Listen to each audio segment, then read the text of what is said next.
Stanislas Chaussade, bonjour. Vous êtes chef de service de gastro-entérologie à l'hôpital Cochin de Paris.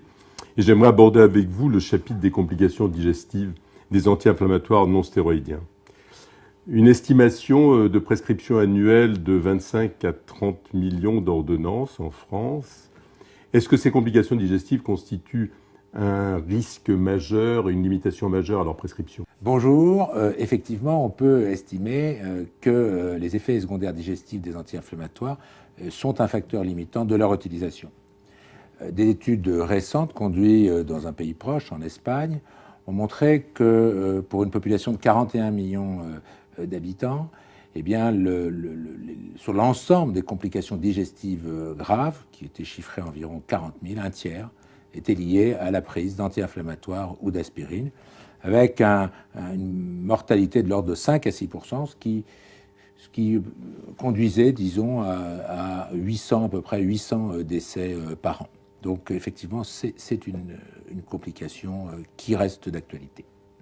À propos donc des complications digestives des AINS, traîne un adage qui a la vie dure et qui est probablement erroné, à savoir que les patients qui feront une complication digestive à la prise de l'AINS le feront précocement après l'instauration du traitement. Qu'en est-il?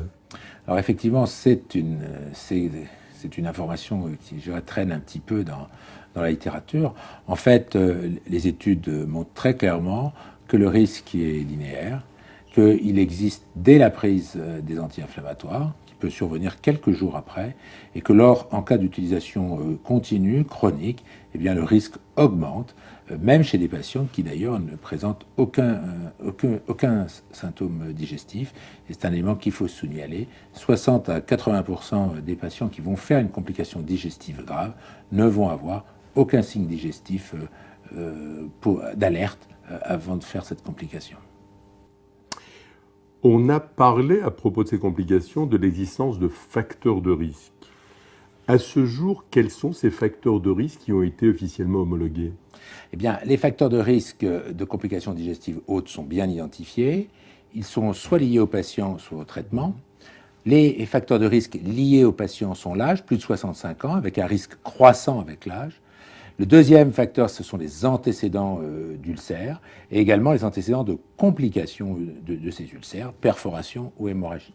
Le deuxième type de facteurs bien identifiés sont les traitements pris par le patient, bien sûr l'anti-inflammatoire, le nombre, s'il y a des combinaisons, la nature, la dose, sont des facteurs importants. De même que l'association des anti-inflammatoires non stéroïdiens avec la prise d'antiagrégants plaquettaires, d'aspirine et également la prise de corticoïdes qui augmente la gravité des complications digestives hautes et basses d'ailleurs.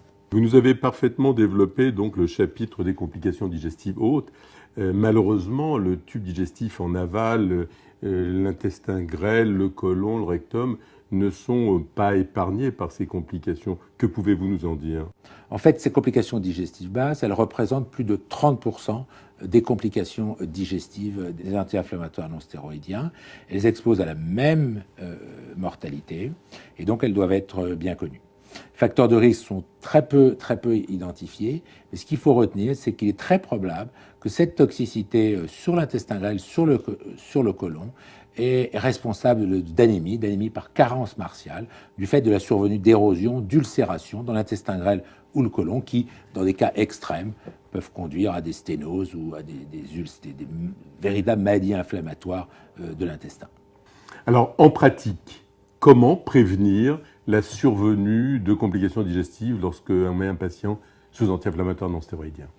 Bien, là aussi, il faut distinguer des mesures générales et puis les complications digestives hautes et basses. Les mesures générales, c'est de respecter les indications, bien sûr, des anti-inflammatoires, de rechercher les contre-indications, d'utiliser des doses les plus faibles possibles, d'utiliser des durées les plus faibles. Ce sont des mesures de bon sens.